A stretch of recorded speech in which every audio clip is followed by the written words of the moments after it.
Hi, everyone. Thank you so much for your patience and thank you for being here. Let's go ahead and get started with today's session. My name is Anna Chanda and I work as an educational advisor at the Education USA Karachi office. I graduated from the University of Maryland with a Bachelor of Arts degree in economics. And in today's session, I'll be talking to you about the US college search process and how you can find the best academic and financial fit university for yourself from more than 4,000 colleges and universities in the US. And I would just like to request all of you to please save your questions until the end. We will be addressing the questions in the Q&A session. Thank you. Okay, before we go ahead and get started, let me just tell you a little bit about who we are and what we do. Education USA is a part of the US Department of State network with more than 400 international student advising centers in more than 170 countries across the world. Education USA provides free advising services to Pakistani students who are interested in pursuing their bachelor's, master's, or PhDs from the United States. Education USA is your official source of accurate, complete, and up-to-date information on all US higher education. So if you want to reach out to us on our team of US grads, you can please feel free to do so by visiting our website and clicking on register. You can also send us an email or contact us via our application, which works like WhatsApp.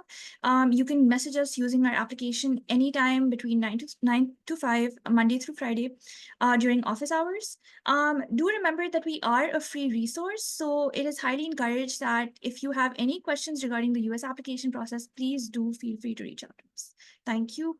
Here's a list of some of the webinars and workshops that we hosted in the last 12 days of January. As you can see, we cover a wide range of topics from how to write a personal statement to exploring the different STEM programs at Johns Hopkins University to hosting in-person advising hours at Lincoln Corners and talking about Fulbright journey, the 5 steps to US study, and funding your future studies.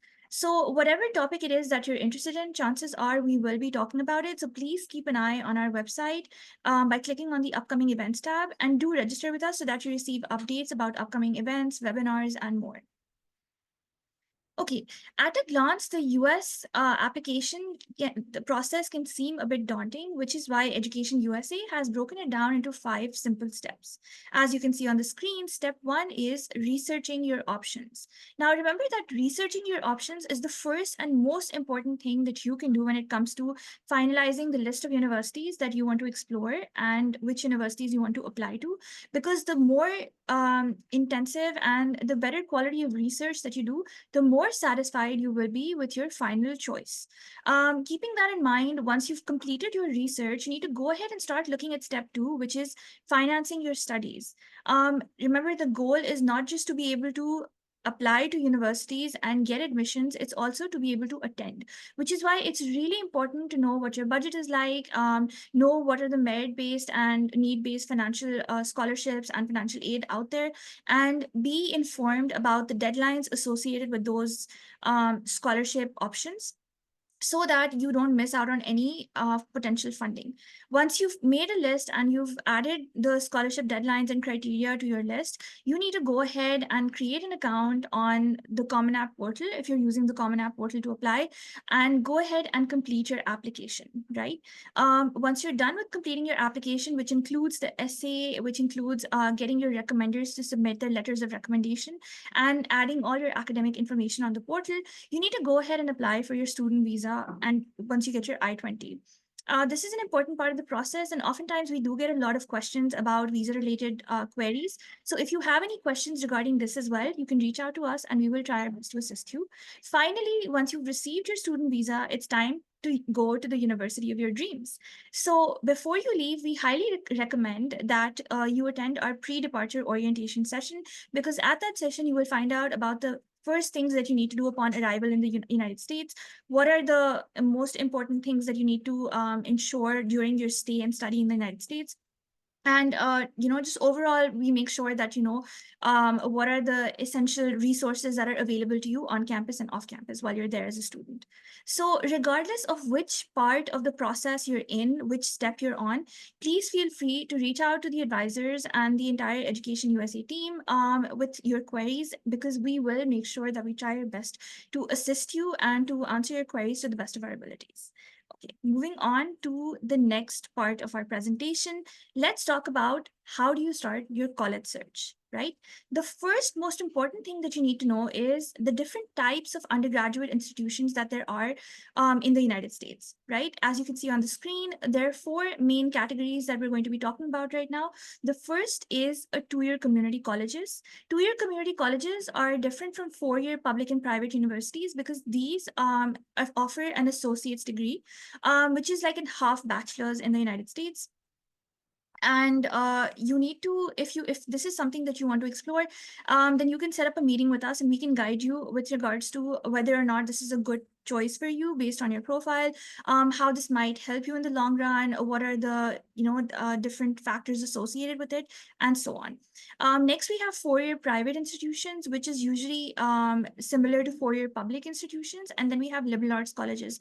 All three of these last three types of institutions offer four-year degrees, but the difference is in a lot of different factors, from location to size to cost, right?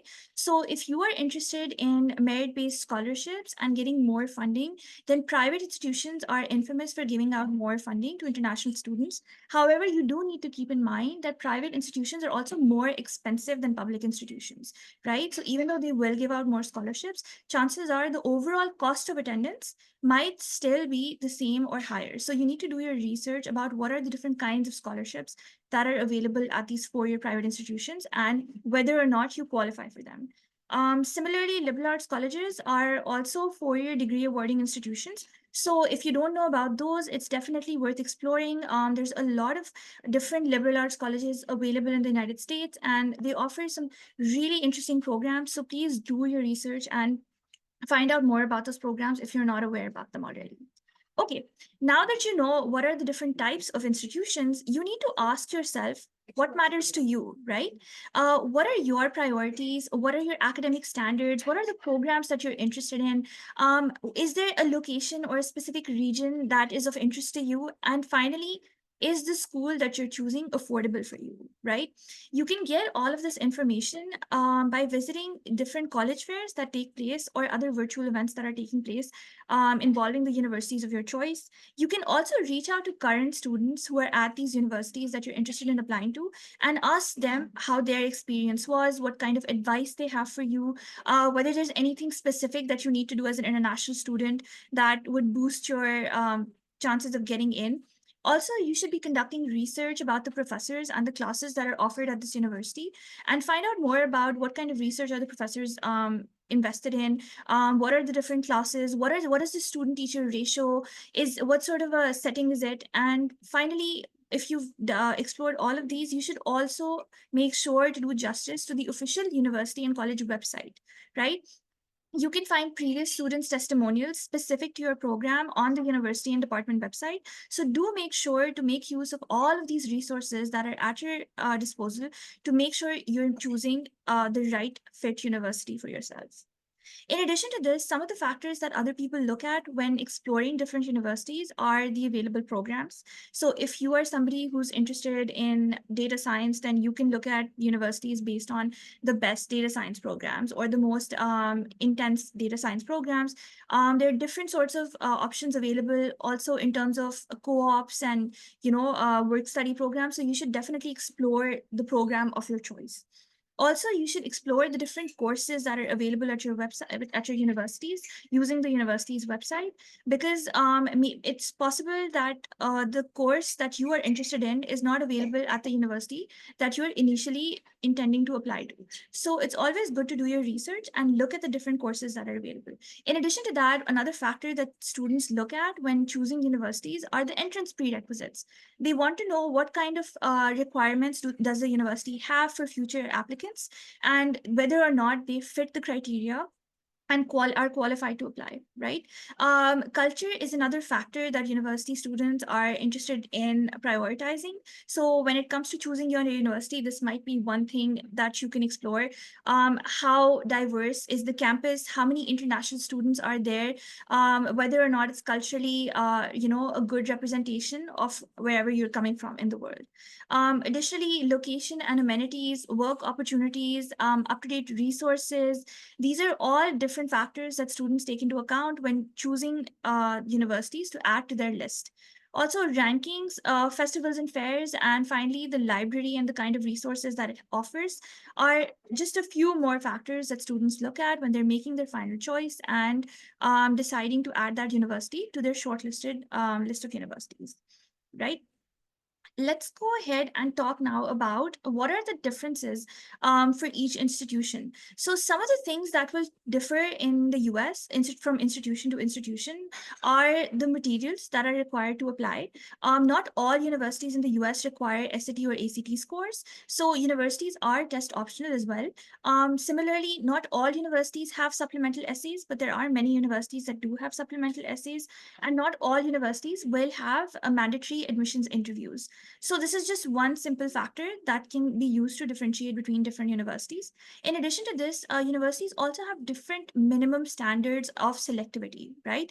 Every university has its own average student GPA, average SAT score, and a basic benchmark which students need to meet in order to qualify for application. Universities also have different application deadlines. So the one most common deadline that students know about is January 15th, which is the cutoff for regular decision. But some schools do have later deadlines going on all the way till February as well. In addition to this, tuition fee and financial aid awards definitely differ from university to university. Some universities are need blind and some universities are need aware. So each university has its own criteria when it comes to awarding a financial aid, if at all, to international students, right? And this is why research is such an important part of the entire process, because if you've done your research, you will ensure that the schools that you're applying to are financially falling within the requirements that you have for cost of attendance. Finally, all universities are not flexible when it comes to taking a gap year or deferring your admission. So you do need to ensure that if this is something you intend on doing, whether or not this is an option at your university, right? You can use college search to compare colleges side by side. That's really helpful, and it will give you a very clear picture of what are the similarities and differences between different universities of your interest. So if we look at the next slide, this is one of the first steps for starting the college research process. You can go and visit this website. It's called collegesearch.collegeboard.org. And over there, you can find different universities based on factors like location, major, type, campus life. So you can use different factors to shortlist universities and sift through them based on your own preferences, right? Another additional resource that is unique and very, very useful for you as a potential student is the common data set. Universities in the US do publish the data figures for previous cohorts of admitted students. So this is a free of cost resource that is out there available for you. All you need to do is go on Google and type in your university's name along with the words common data set, right? And then automatically you will see a number appear for the year range for which they're showing the results, right? So here we have an example from Stanford University from the common data set 2022 to 2023. As you can see, these are the different things that Stanford was focusing on for the class of 2023 intake. And some of the most important things that they've marked on this screen is rigor of secondary school. So they want to see, are you academically ready to flourish at Stanford? Can you put up with the challenges that they will present? Also, class rank was something that was very important for them: academic GPA, standardized test scores, the application essay, and the recommendation letters. Right? Non-academically, the interview itself was considered, but not in the very important category based on this. But they did place a lot of importance on ECAs, which is extracurricular activities, and talent and ability, along with character and personal qualities, right? But when it came to being a first generation student, that was considered, but it wasn't considered very important. Similarly, if you were an alumni or related to an alumnus or an alumni, that was also something that they took into consideration, but that was not something that they prioritized as much. Similarly, geographical residence was something that was considered, but it was not highly emphasized. So based on the screen, you can see that there are factors like religious affiliation and racial and ethnic status that were not considered at all for this, right? Or racial or ethnic status was considered a little bit, but religion was not considered at all. right? Neither was state residency. Volunteer work was considered, work experience was considered, but the level of applicants' interest was not considered. So this is going to give you a great idea into what are the different factors that universities are looking at for potential applicants like yourselves, and how can you improve your application to stand out from all the other students who are applying from all across the globe, right? When you look at the last part of the screen, whether or not they made use of the ACT, SAT, or SAT subject tests in the admissions process, it's marked yes. That means that they did give consideration to the SAT scores. Okay, over here, you can actually see the scores for the 25th, 50th, and 75th percentile for the admitted class. This is excellent if you want to see whether or not your SAT score is good enough and how much of an improvement you need in order to fall within the acceptable range, right? And there's a breakdown for the math part and the evidence-based reading part as well. So this is a lot of detail that is useful for you if you are trying to strengthen your application and boost your chances of getting into the university of your dreams, right? Let's move on to the next slide. Here you can see financial aid information. So this is all financial aid information for Stanford University for the year 2022 to 2023. And over here, you can see how much need-based and non-need-based financial aid was given out by the university. You can see over here that there's a big difference between these two numbers. So they did give a lot of need-based aid, but the trick over here to remember is that even though the numbers are really high, getting in itself is competitive, as you saw in the previous slides. There's a whole wide array of different things that they look at when you apply. So you need to make sure that you are submitting the best possible application, which covers all of those factors, from grades to letters of recommendation to the SAT score and so much more. Right. Over here, they're also showing you what kind of aid this was that was given. So what is it? Federal? Was it state level? Was it institutional? Were the scholarships from external resources? And what were the total scholarships and grants? Right. In addition to this, they talk about student loans and federal work study provisions that were made. And finally, they also mentioned the kind of tuition waivers that were given out. You can see that need-based tuition waivers were far and few in between compared to non-need-based tuition waivers. So these are all different numbers that can help you stand out amidst the student application body. And you can see over here, right at the bottom of the screen, it also says that for international students, if you wish to apply for financial aid, you do need to submit a CSS profile and certification of finances, right? You need to show how you're going to afford this university. Okay, now that we've talked about some of the tools, the next thing that you need to do is actually start building your college list, right? So as you can see, this is a sample template that is from the US News website. And over here, you can see some of the things that you need to include in your college list. The first thing will obviously be the college name, the name of your school or college or university that you're interested in applying to. The second column will be location. The third one could be academic program of interest. The fourth one would be size. The fifth one would be the SAT or ACT requirements. And if yes, what score levels do you need to achieve? The fifth one would be whether or not they require IELTS or TOEFL as proof of language proficiency. The sixth could be required high school coursework, if at all. This depends on the program that you're applying to. You can also see that you can also list GPA requirements over here, if there's a minimum GPA requirement, or what is the average GPA, the acceptance rate, the cost per year, whether or not there's any financial aid available for international students, the application deadline, and the application fee. So these are just a few of the basic things that you should definitely have on your college list. But if you want to add more to it, that's totally fine. Right. You can also add other things like, location, size, student teacher ratio, and so much more. Right. So you can make this list once you've done your preliminary research and you have an idea of what exactly it is that you're looking for in your universities.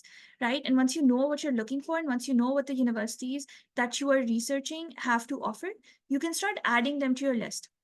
Usually, we do recommend that you start off with roughly 30 names and then slowly start shortlisting and removing the names that you think are not necessary until you arrive at the number of 8 to 15 colleges and universities. That is the number that you should be focusing on. Do not exceed this number, because that would mean that you're applying to too many schools and universities, and without being able to do justice to the applications, right? Because remember, it's quality over quantity. So you do need to make sure that the applications that you do submit are of the best possible kind, and they are strong applications that will increase your chances and enhance your chances of getting into that school, right? Right. And moving on to the next slide, let's look at this. Now, I talked to you about making your college list, but you also need to understand that your college list needs to be balanced, right? You need to make sure that your college list is a combination of three types of schools: read schools, target schools, and safety schools, right? Read schools are where you have an acceptance rate of less than 25%. Target schools are roughly 50% acceptance rate, and safety schools are more than 75% chances of acceptance, right? So you need to decide on 10 to 12 colleges to apply. You need to make sure your college list is balanced. You need to see whether or not you have a good chance of getting into these schools. You need to study recent admission trends using the common data set, which I just showed you in the previous slides. And you also need to boost your application by improving your GPA, SAT score, ECAs, and essay quality, right? These are some of the mistakes that you want to avoid when you're making the college list. The first thing is not knowing what is important to you, or not being able to identify what it is that you want, right? So students need to pick colleges based on what they offer and not what colleges best fit them. What this means is that students who do this, they end up disappointed with their choices, which is why it's so important to pick the colleges based on how well they fit your profile, as opposed to just wanting the ones that you've heard about or that somebody you know went to, right? The second thing is not taking enough time to research. You do need to make sure that you've conducted enough research, and you don't just randomly choose colleges based on name, location, or because your best friend is going there, or your senior went there, or your parents want you to go there. It needs to be a decision that is coming from yourself and that is coming from a place of a lot of research, right? You should take into account where your friends have gone, where your university or high school seniors have gone, but you should also factor in what are the things that are important to you, and what are the values that you want to see in your future university. Also, finally, this is a very common predicament that students face, that they become too unrealistic or overconfident, right? So students often believe in themselves so much that they fail to include enough colleges in their list, or they only apply to dream schools like ivies without having any safeties on their list, which obviously ends up being a big problem when they start receiving the decisions, right? So if you're interested in a specific college or university and you want to find out more about it, you should go ahead and take a virtual campus tour for that place. You can do this through the university's official website, or you can look at the resources that are listed here that will help you actually get a feeling of what the university feels like and what are the different amenities that are present on campus. Okay, now let's move on to the next part, which is costs, right? Assessing costs and budgeting family contribution. So you can imagine what the average cost of US higher education is. Everybody has an estimate, but over here you can see the actual numbers listed as per College Board 2022. So the average cost of a 4-year private institution in the United States for a year is $39,400. For a 4-year public institution is $10,000 to $27,000 per year. And finally, for a 2-year public community college, it is 3,800 in-state and roughly 9 to 12,000 outstate. So it's important to understand the numbers and have a clear budget in mind so that you can ensure that you are making the right choices when you're making universities and adding them to your list. Next, you do need to understand that there are certain application costs that are associated with applying to different universities and colleges. And there are also testing costs for taking SAT or the ACT or any standardized test of any sort. And you also need to understand that there is an initial application fee associated with the CSS profile as well. The CSS profile is something that you have to fill if you're interested in getting any sort of financial aid or financial consideration from US universities and colleges when you apply as an international student. Okay, so the total cost of attendance will not just be the tuition that you see on the university's website, it will also need to include the living costs, right? So room and board, food, books and supplies, transportation, personal expenses, health insurance, these are all things that increase the cost of the overall cost of attendance. And without factoring in these different price points, you cannot actually arrive at the correct estimation of what your total cost of attendance will be for your undergraduate studies in the US, right?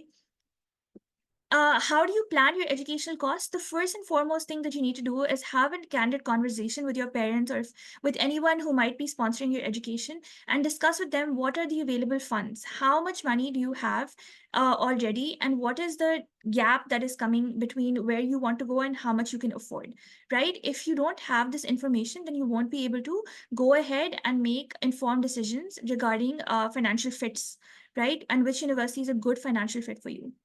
You also, like I said, need to keep in mind that there are other costs that are associated in addition to tuition. And the sooner you develop your budget, the better it is for you, because it will give you an edge for the entire college search process. Reducing educational costs. Some of the ways that you can reduce educational costs is you can work for tuition waivers. So, based on your first year grades, some universities and colleges do award partial tuition waivers, and a superior academic record could save you thousands of dollars. So, don't think that if you've been working hard throughout high school and university, it's been for a waste. You will benefit from this if you go to that kind of a university where this is a provision.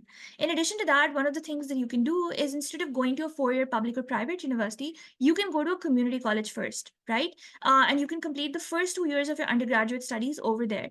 By doing so, you can transfer your credits to a 4 year institution when you complete your associate's degree. And this will also save you time. This will save you money in terms of if you're not decided with your major, this gives you enough time to figure out what it is that you want to do and which major you want to pursue. And also, this gives you a chance to improve your profile if you think that there is something that you want to do in those 2 years that will boost your overall chances of getting into the universities that you want to get into. Additionally, you should look for the highest quality of education at the lowest cost, such as state universities. So I mentioned that I studied from the University of Maryland, which is a state university, and I can tell you that public state universities are a great resource that is out there. But again, this depends on what your preferences are. Are you comfortable with really big campuses and big student bodies, and what it is that you want to take away from your educational experience in the United States? You should also think about location and apply to institutions in areas that have a lower cost of living if you're trying to reduce your educational costs. So, obviously, if you apply to universities that are in a big metropolitan city like New York or San Francisco, the cost of living will definitely be significant. However, if you apply to areas that are nearby those regions like New Jersey, or instead of going to San Francisco, you go to a neighboring region like Nevada, or the state of Washington, it can significantly cut your living costs and slash your overall educational price. Finally, you can also accelerate your program and earn college level transfer credit in your own country. So this can be done by attending summer courses or doing online courses for free if you wish to do that in your free time. Students who are enrolled in the American system do this all the time when they enroll in AP credit courses, right? Which are advanced placement courses. These are basically college credit courses that they can complete in high school, which save them a lot of time and money once they actually end up going to university. Okay, now let's move on to scholarships and financial aid. What's the difference, right? Scholarships and financial aid are not the same thing. This is the first thing that you need to understand. They're mostly available at private institutions, and they are quite competitive to get, right? They do require early applications most of the time. And again, you do need to have high scores on standardized tests, which will help your chances of securing a scholarship or some sort of financial aid, right? These days, it's important to remember that 30 to 60% of the incoming classes are getting filled in the early application round. So it is more competitive and it does require you to plan ahead, but there is also more funding available should you be able to do that. So you need to research what is your need for financial funding, and if whether or not this is the right decision for you. And if you think it's a good idea, you should go ahead and apply early. But before we talk about that, let's talk about the most generous universities for financial aid. Now, the common misconception is that some universities are very generous with financial aid, which is why they're easier to attend, right? However, this is not true, because as you can see on the screen, some of the names in the top 10 most generous universities for financial aid are also some of the universities that are most selective. As you can see in this chart, the admissions rate for Cornell University, there was a total of 41,900 applicants, out of which only 6,200 students made the cut. Similarly, at Harvard, which is another one of the most generous universities, you do have 37,000 students applying and only 1,900 are getting accepted, right? So places like University of Pennsylvania, Columbia, Brown, Yale, Princeton, Dartmouth, these are places that do have very large application cohorts and only a few students get accepted. So the trick is also to remember that yes, they might give more money, but are you a good fit for that university? Will you be able to get into that university? And the only way that you can find that out is by looking into the university's common data set, doing more research, and seeing where your current SAT and GPA levels are and what the university is expecting from you, right? Let's go ahead and talk about the different types of financial aid. You can see that there are three different types of financial aid listed on the screen here. There's merit-based scholarships, which are based on academic achievements, high test scores, and special talents in music, art, sports, or leadership potential and other personal characteristics. Then there's need-based financial aid, which is based on family income and family need and financial need.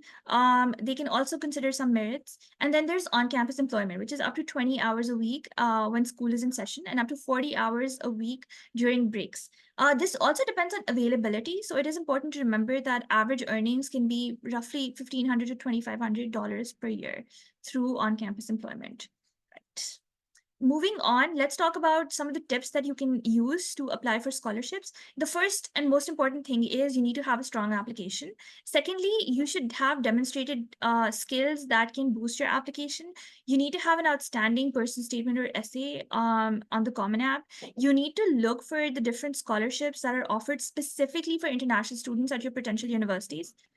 You should look at the requirements for those scholarships, and you should apply early if you can, if you're interested in applying for scholarships, because it might just boost your chances. Need blind schools look at students' ability to pay for their education, but they don't make that a part of the application admissions process. Need aware schools, basically students' ability to pay for their education is considered as part of the admissions process. So it is important to be aware of what is the difference between these two terms and which one of these is pertinent to you based on your specific profile. For financial aid applications, you do need to submit the CSS profile as a Pakistani international student. So the CSS profile does not have a specific deadline, and the questions can be quite extensive. So the earlier you started, the better it is. And it does require you to report your assets and income and go into great detail. So please make sure that you start well in advance. And if there's any question that you have regarding the CSS profile, or if there's any part of the CSS profile that you feel you can't navigate through, then please feel free to reach out to us using our application or via email, and we'll try our best to assist you in that process. It does open in October, so that's one date to remember, that if you need to fill out the CSS profile, it will open in October. Okay, so what does it mean to apply early? I've mentioned that applying early is good for you. It does boost your chances of application.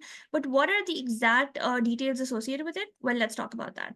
So there are two kinds of early application. There's early decision versus early action, right? Early decision applications are submitted in November. Similarly, early action are also submitted in November. ED accept the admission offer. What this means is that basically, if you get an early decision acceptance, you do need to attend that university. It's a legal contract that you're signing with the university, basically, which says that once, if they accept you, you do need to go there exclusively and you cannot accept any other offers from any other universities. However, early action is more flexible. This is not legally binding, and this gives you the option of accepting without having to let go of any other offers. ED also can only be done to one university, but EA can be done to multiple universities. ED is great for applicants who have one dream college that they're absolutely certain about going to, whereas EA is great for those applicants who are confused between a few top colleges and need to choose between them. Right, ED and EA requirements do vary, and it is important to remember that the latest possible SAT that you can take for the ED and EA is the October SAT. So it is a good idea to research on whether your chosen universities have ED available, EA available, neither of them or both of them, and it does help to understand what is the difference between restrictive early action and regular early action, right? Regarding the details on deadlines, let's look at the slide right here, which shows that November 1 to 15th is basically the window where ED early decision submissions will go through in the first round, and early action submissions will also go through. right? The second round of ED2, is due by Jan 1st. And this is also, again, a legally binding application. So if you do get in, you have to attend that school, right? And then there's the regular decision, which is Jan 1st through Feb 1st. So how do you know if it's a good fit for you, if the university that you've chosen or the universities that you have chosen are a good fit for you? Well, you need to remember that the college of choice needs to be in line with the college that fits your budget. So basically, what I'm trying to say is that the choice, the universities that you have chosen should meet your budget, and you need to keep realistic expectations based off of your academic and overall profile. Remember, the goal is not just to get in, but rather to be able to attend that university and actually get that undergraduate education experience in the United States. So, narrowing down fit, what you need to do is write down what is most important to you, right? Involve your parents, involve your teachers, involve your counselors in this part of the process. This is the initial steps. You need to know what it is that you value most, what is important to your parents, what is important to the people around you. Benefit from their knowledge and their experience, right? Once you've done that, you need to start ranking these qualities by importance. What are the must-have qualities? What are some things that you would like but are okay with giving up? And what are the tiebreakers, right? Once you've done that, you should also rank how each university fits your criteria and allow your list to evolve, but you should have a core set of must goes, right? So now that you have a sense of your college list, your financial profile, you will need to narrow down your final choices. And finally, you should go ahead and make sure that you plan ahead, right? You need to plan ahead. And if you're interested in any kind of scholarship or financial funding, like I said, do try to apply early. Don't get too overwhelmed by details at the beginning. Do consider a variety of different institutions. Don't let yourself be restricted to one specific kind of institution. You should also be aware of the different terminology that is used in the admissions and applications process. If you don't know what something is, reach out to resources like ours and find out what it is that is confusing you or that you need more clarity on. Remember, there's not just one good fit. There will be more than one good fit university for you. So it is possible to have multiple good fit universities. And finally, just keep an open mind and explore your different options, right? Here's a list of useful resources for you to explore. For the college search, we do recommend that you use Big Future College Board, the website called Find Your Niche. You should be familiar with the Common App portal. You should look at different test optional institutions and the college tour. For admissions resources, you should look at the Student Guide to Studying in the USA, US College Search, College Board, Institute of International Education, IIE. You should look up courses and lessons, and you should explore Peterson's. And when it comes to finances, you should know how to conduct international scholarship search, funding for US study, scholarships for college students, finding financial aid, calculating the cost of living, understanding college affordability, estimating college costs, and finally comparing your aid awards.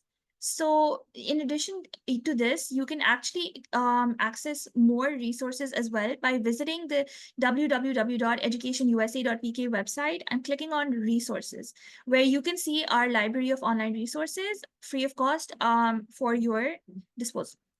Okay, now let's move on to the questions that we have in the Q&A box, and let's try to address whatever queries it is that you guys have. Again, if you want to register with us for our free services, this is the link to do so. And this is the email address at which we can reach me and my team of advisors, karachi@educationusa.org. So let's look at the different questions. Um, I have a student who is saying, I am an Afghan, am I eligible? So remember, Nader, that even if you are a non-Pakistani citizen, as long as you have the documentation that is needed, you can apply to the United States. What matters is that all your documentation should be in order, and you should be aware of the different scholarships and funding that you could qualify for. Right. Is it too late now to apply to USA since many universities and scholarship deadlines have gone? Okay, Omar. So as for international students, we do recommend that you apply in the early cycle, like I told you. But if you think that you still want to apply for this incoming class of 2024, you do have a chance for universities and colleges that have something called rolling admissions, right? This means that they don't have a strict deadline of January to February. They do accept admissions at a later stage. However, you need to understand that if you are interested in any sort of funding, your chances of receiving ample funding would have gone down, because a lot of the funding decisions have already been made by this point in the application cycle. There's another student who's asking about, do all universities open spring admissions for international students? Okay, so you can apply for the spring semester as an international student, but it is not something that we recommend, simply because the way that the US education structure is, it has prerequisite courses that one needs to take in order to qualify for the next level, right? So most of the level 1 courses for the different subjects that are mandatory to take in the first year of study in the US at the undergraduate level are offered in the fall semester. So you need to contact the International Student Affairs Department and find out whether they will be offering the courses that you will need to take as an international student in the spring semester, and how feasible is it for you. SAT, ACT are the same as GRE? No, absolutely not. They are not the same as the GRE. The SAT and ACT are the standardized tests for the undergraduate level. So basically, if you're applying for undergraduate studies, the GRE is the standardized test that you need to take if you're applying for a master's or a PhD in the United States. How important are ECAs, as I don't have many and only have 1 year of A2 to make up for it? Okay, so Laiba, one of the things that you can do if you have 1 year is you need to look at the ECAs that you've been involved in the past. And remember, it's not about doing as many ECAs as possible.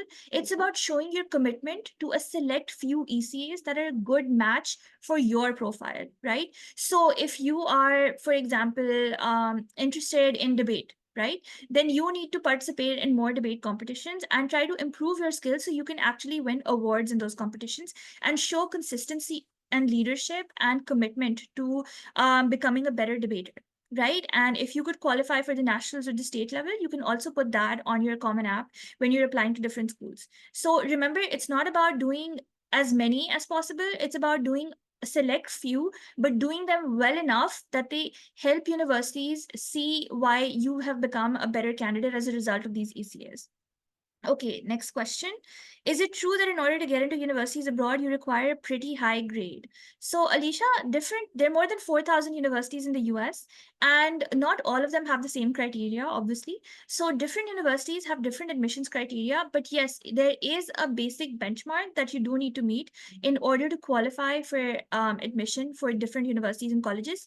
So, again, this brings us back to the part where I said you need to research. You need to look at the different universities and colleges that you are specifically interested in, and then click on the admissions requirements to see what are their minimum benchmarks for the GPA or for grades, and that will give you a good idea of whether or not you qualify. How can we go for summer programs? Shazad, I'm not sure what you mean by how can we go for summer programs. You can definitely explore different programs that are taking place in different universities and apply for those separately. In addition to that, you can also do online courses over your summer and use your summers to prepare for the SAT and improve your score if you've already taken it, or take it for the first time if you haven't taken it already. Again, what are the average grades to qualify? Each university has its own standards, but there is a basic benchmark and understanding that your grades should be above a certain level. So when you do your research, you will find out more about this. If there's any specific university you're looking at, please go ahead and look at the website and they will list that requirement for you. I got accepted to Stetson University, even applied for the CSS profile, but they still haven't offered any significant financial aid. Okay, so in order to answer your question better, I would recommend that you set up a one-on-one advising meeting with us so we can discuss your profile and find out how it is that you should move on and what's the best way forward. Okay, if I take a gap year after A levels and then start applying for college, is that a problem? As you said, something related to gap years. So, Aliza, taking a gap year after A levels is all right if that's something that you feel is best suited for you, but you do need to understand that even though it says gap year, you will not actually have an entire year that you will get to work on your applications. Realistically, it's only roughly 6 months, not even that much. So, especially if you're applying for the early cycle, and one important thing to remember about the gap year is not that whether or not you should take it, it's also whether or not you will be able to justify it. So, should you decide to take a gap year, you need to have a conversation with your parents, with your school counselor. You can set up a meeting with us to discuss. And you also need to see what are the different activities you will do, what are the different courses that you will enroll in that will ensure that you are utilizing your gap year to the best of your abilities. How does scholarship work for outside scholarships? Okay, I'm not sure what that question is. You can send us an email about that if you want more information. We talked about ECAs, Fiza. So yes, ECAs are important and they do make a difference because they help you stand out from other candidates. But it's all about quality and how well you have done that activity and what it shows about you as a person, and whether or not you're engaging with the community at large, right? Uh, does a doctorate application also have to manage their financial resources for pursuing a PhD? Okay, Sarmad, you can reach out to us via email for details on how to submit graduate applications and what are the ways that you can secure funding for graduate applications, because graduate applications are different from undergrad applications, and there are a lot of different factors that you would need to be aware of when you're submitting those. Shahzad, I already told you, you can't get the same funding in spring that you can get in fall. There is definitely a difference. Rolling admissions is basically a relaxed deadline. It means that you have more than January and February, more time than that to submit the applications. I got admission with a scholarship of 30,000 from Colorado State. Had my I-20 bank statement, required documents. U.S. Embassy in Pakistan refused my visa. Okay. Um, all right. Nader, for this question, can you send us an email and we can set up a meeting with you and discuss this? Imran, does age matter in admission? So, Imran, there are no age requirements, but at the same time, if you're above a certain age level, then you will be counted as a non-traditional applicant. So that's something that I would request you to look into, the universities of your choice, whether or not, they are okay with taking non-traditional applicants. What are their requirements for non-traditional applicants? Do they require any additional documentation of any sort? Can I recommend free online courses that have high credits for US universities? There are so many free online courses available at websites like Udemy, Coursera, edX. So depending on what you're interested in, Fiza, you can go ahead and explore those. Um, is it possible to apply for total scholarships before completing FSC degree like first year? Ibrahim, you do apply for scholarships at the same time that you apply for admissions. So you need to make sure that that's happening at the same time, and that can only happen once you've completed your education, right? Can you please explain the concept of community college? Like if we do 2 years community college and then transfer to a proper university for the remaining 2 years. Yes, that is correct. You do the first 2 years and then you transfer to a regular university, a 4-year university for the remaining 2 years, and your degree will be from the university that you transfer to. Okay, Imran, for finding need-based scholarships, please get in touch with us.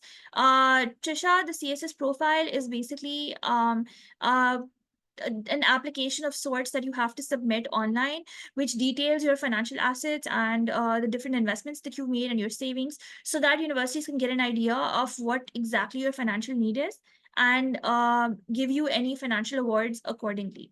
Okay, great, everyone. Thank you so much. This does bring us to the end of the webinar for today. I'm so grateful to all of you for attending. I hope you found this useful. If you have any further questions, you can see our email listed on the screen. Please do feel free to reach out to us and address any queries, and we'd be more than happy to help. Thank you and have a wonderful day. Take care. Bye.